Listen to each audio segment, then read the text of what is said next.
ধনেপাতা আর দই দিয়ে একদম ভিন্ন স্বাদের এই চিকেনের রেসিপিটা একবার বানিয়ে দেখো। সাথে আবার কাজুও আছে, দেখা যাচ্ছে। ওই একঘেয়ে আলু খাবারের থেকে ভালো লাগবে, দারুণ খেতে লাগবে। এটা দয়া করে পি রাইস অথবা পরোটা দিয়ে খেও, দারুণ জমে যাবে। নমস্কার বন্ধুরা, আমার চ্যানেলে তোমাদের সবাইকে স্বাগত জানাই। আজকে একটা দারুণ চিকেনের প্রিপারেশন নিয়ে এসেছি। গলাটা একটু বেড়েছে। হ্যাঁ গরম ঢুকছে না, ঠান্ডা যাচ্ছে, মার গলা খুলে যাবে। ভীষণ ঠান্ডা লাগে, কি করবো বলো, সবার শরীর তো সমান হয় না।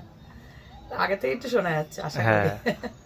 আচ্ছা, একটা দারুণ রেসিপি নিয়ে এসেছি চিকেনের, সেটা হলো ধনেপাতা দিয়ে, কিন্তু তার মধ্যে আরো অন্য উপকরণ পড়বে।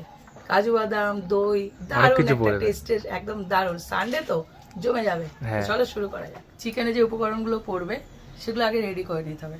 তো প্রথমেই নিয়ে নিচ্ছি বেশ খানিকটা রসুন। এখানে 14 থেকে 15 কোয়া রসুন আছে।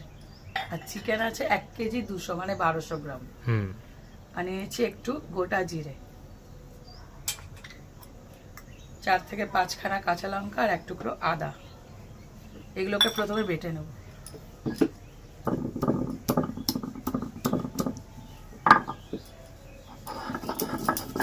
দেখো রসুন, আদা আর কাঁচা লঙ্কাটা বাটা হয়ে গেছে। জিরে, এইবার বাটবো ধনেপাতা।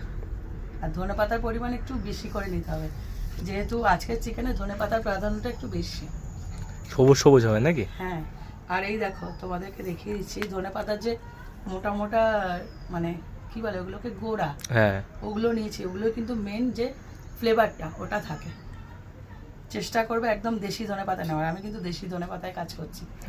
দেশি ধনেপাতার ফ্লেভার খুব ভালো লাগে। এবার এটাকে বেটে নেব। দেখো আমার তো উনুন ধরানো হয়ে গেছে, কড়াই বসিয়ে দিচ্ছি।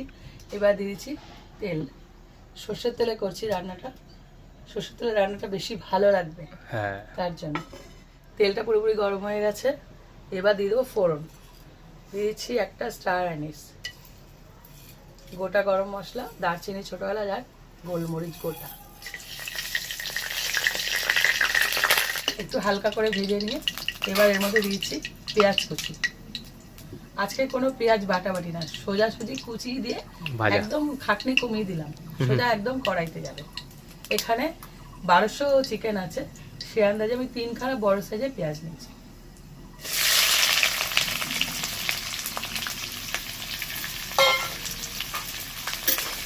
পেঁয়াজটাকে ভালো করে ভাজতে হবে। এদিকে পেঁয়াজ ভাজা চলছে, এদিকে চিকেন ম্যারিনেশনে হাত দিলাম। কিন্তু তোমরা এটা উল্টো করবে, আগে চিকেনটা ম্যারিনেট করবে, তারপরে পেঁয়াজটা ভাজবে। আমার হাতে সময় কম, সবসময় এটা বলে থাকি। মানে ম্যারিনেট যত থাকবে তত বেশি স্বাদ হবে আর কি, নরম হবে। তো চিকেনের মধ্যে প্রথমে দিয়ে দিচ্ছি টক দই।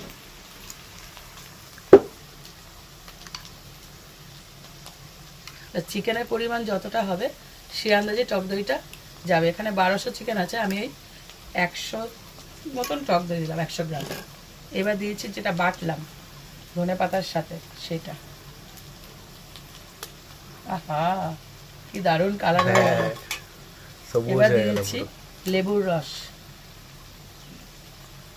একটা গোটা পাতি লেবু 4 ভাগ করে। এভাবে ভালো রস চেপা যায়। রস দেখেছিস, ছোট্ট দেখতে, ভর্তি রস। ধানি লঙ্কা দেখতে ছোট, কিন্তু ধানি লেবু, ধানি লেবু একদম। লেবু দেওয়া শেষ। এবার দিয়ে দেবো কাশ্মীরি লঙ্কার গুঁড়ো। এটা খুব সুন্দর একটা কালার দেবে। দিয়েছি লবণ, 2 ভাগে লবণ দেবো। 1 ম্যারিনেশনে যাবে, আর ওদিকে পেঁয়াজ ভাজা চলছে, ওখানে দেবো। সেই আন্দাজে লবণটা দেবে। অন্য সময় কিন্তু আমি একবারে দিই, আজকে কিন্তু 2 ভাগে যাবে, আন্দাজ বুঝে দিতে হবে। দিয়েছি সরষের তেল, টক দই, তেল দুটোই যাচ্ছে। দিচ্ছি কাজু বাদাম,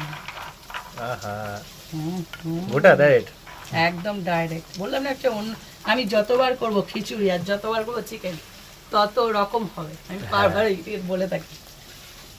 এবার এটাকে ভালো করে মাখতে হবে, হাত দিয়েই মাখিব। আবার কি মেখে তোমরা বারবার বলছি 1/2 ঘন্টা রেখো, দেখো কি সুন্দর লাগে। দেখো পেঁয়াজটা একদম পুরো কালার চেঞ্জ হয়েছে, এইভাবে ভেজে নিতে হবে খুব সুন্দর করে, একদম ব্রাউন করে ভাজা হয়ে গেছে। এইবার বললাম না চিকেনটা ম্যারিনেট আগে করবে, তাহলে অনেকক্ষণ থাকবে। আমি করেছি 5 মিনিট হচ্ছে, এখনই দিয়ে দিতে হবে। দিয়ে দিচ্ছি ম্যারিনেশন করা চিকেনটা, চলে গেল।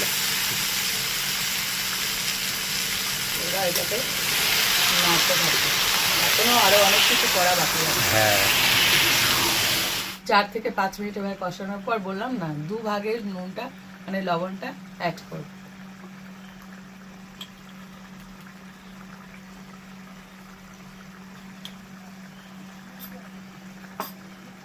আর ম্যারিনেশনে দিয়েছিলাম কাশ্মীরি লঙ্কার গুঁড়ো, এখানে দিয়েছি ঝাল লঙ্কার গুঁড়ো। এবার যে যেরকম ঝাল খাও সেই অনুযায়ী অ্যাড করবে।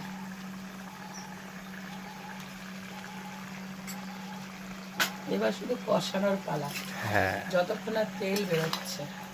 একদম। দেখো আস্তে আস্তে চিকেন থেকে তো জল ছাড়ে একটা, হালকা করে একদম এভাবে নাড়বে চাড়বে, আর দেখবে আস্তে আস্তে তেল ছাড়তে শুরু করে দেবে। হ্যাঁ যে কোনো রান্নার মজা কোথায় জানো, সবাই জানো, তাও কষানোতে। বলছি কষানোতে। ও আমার সাথে থেকে থেকে শিখে গেছে। হ্যাঁ এই রান্নাটা না খুব বেশি জল পড়বে না, হুম। মানে একটু আর এটা হালকা- ফ্রাইড রাইস দিয়ে খাওয়ার জন্য ঠিকঠাক বল। হ্যাঁ দারুণ কিন্তু। হ্যাঁ। এখানে হলুদটা আমি দিইনি, আজকে হলুদ ইউজ করিনি, যেহেতু ধনে পাতা দিয়েছি। ধনে পাতার সাথে দই মিশে একটা অন্যরকম কালার সৃষ্টি হ্যাঁ। করেছে। যদি শুধু ধনে পাতা দিতাম তাহলে সবুজ হয়ে যেত। হ্যাঁ, এটা একটা ভিন্ন স্বাদের রেসিপি। তোমরা আর একটা জিনিস আমি তোমাদের বলতে চাই, আজকে আমি কাজু গোটা দিচ্ছি, তো তোমরা চাইলে 2 in 1 দিতে পারো, মানে অল্প বেটে দিলে অল্প গোটা দিলে। আমি শুধু গোটা দিয়ে করেছি, এর আগে আমি বাটা গোটা দুটোই করেছি। হ্যাঁ অনেক এরকম রেসিপি আছে।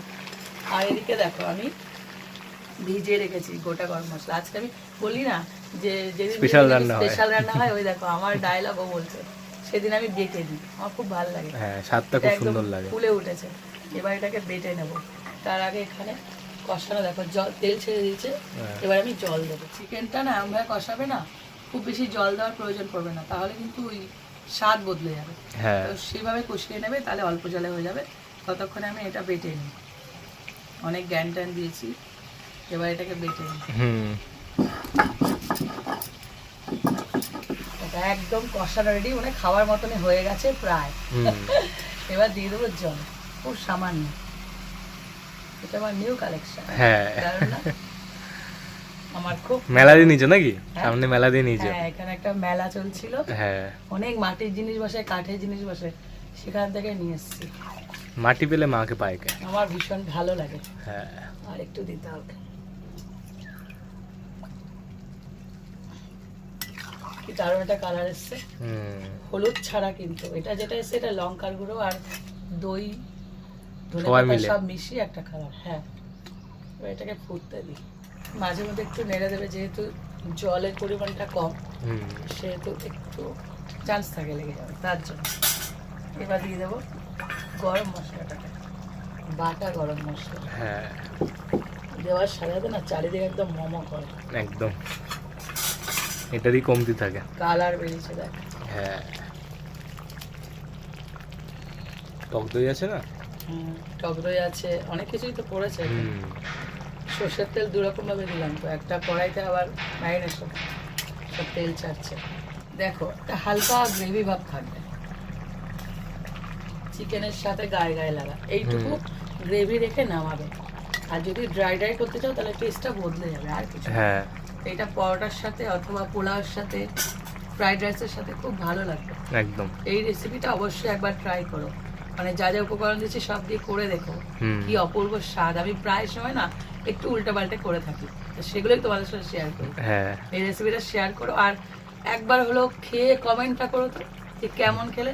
আশা করি ভীষণ ভালো কমেন্ট আশা করছি। হুম। আর ভালো লাগলে একটা লাইক তো দিতেই পারো।